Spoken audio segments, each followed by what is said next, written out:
פעם הכל היה טוב. שום דבר לא הפריע. החיים זרמו. עד שבוקר אחד התחלנו להרגיש שמשהו לא בסדר. פשוט לא, וזהו.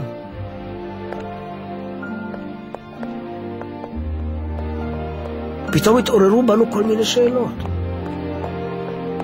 בשביל מה אני חי? ולמה? ולאן כל זה מתגלגל? הסתבר שקרן אור קטנטנה חדרה לעולם שלנו. אותה קרן אור קטנטנה סיפרה לנו סיפור מדהים. היא סיפרה שהיא באה מעולם שכולו אור, ושיש בו רק טוב. שקט שם ובטוח. וכולם חיים על פי חוק אחד. חוק של אהבה הדדית. ואז גילינו שביחס לעולם הנאור, העולם שממנו באה הקרן, אנחנו חיים בחושך מוחלט. והפער הזה לא עשה לנו טוב. לפני שקרן האור חדרה לעולם שלנו, היינו בטוחים שהכל בסדר. אבל אז היא הגיעה ובום, הכל התהפך. למה?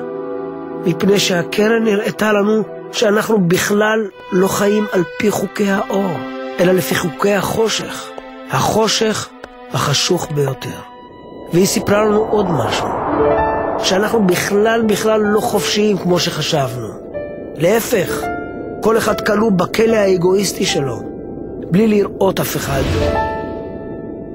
בלי לשמוע, להרגיש ולזכור, בלי לאהוב. ואת כל זה עשתה קרן אור אחת קטנטנה.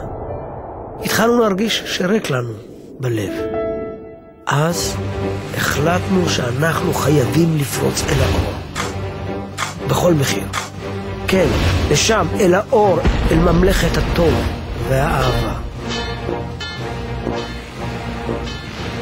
הבעיה הייתה שכל אחד ניסה לעשות את זה לבד, ולכן לא התקדמנו, אפילו לא מילימטר אחד.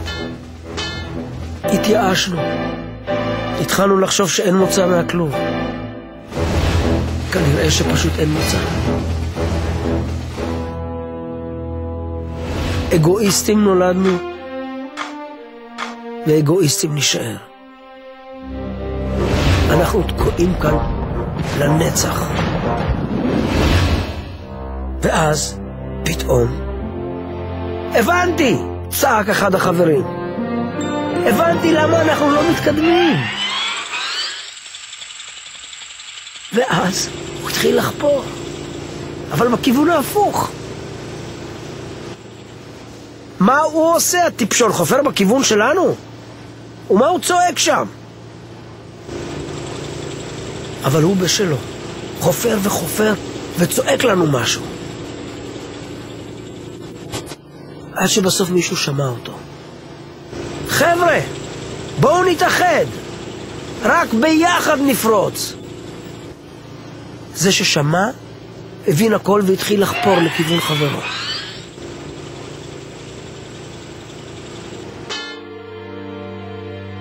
בסוף הם נפגשו, והחיבור ביניהם מילא אותם בשמחה. ואז עוד אחד שמע אותם, ועוד אחד, ועוד, ועוד. התחלנו להתאחד, והבנו שרק אם נתאחד כולנו ביחד, נוכל לפרוץ אל האור. רק ביחד. פרצנו דרך החושך, ויצאנו אל האור. התחלנו לחיות בעולם חדש, חופשיים ומאושרים.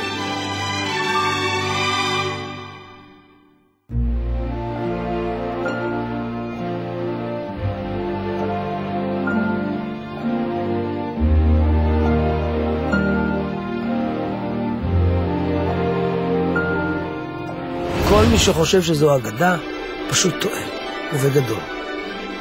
זו איננה אגדה, אלא אמת גדולה. זהו הסיפור האמיתי של חיינו.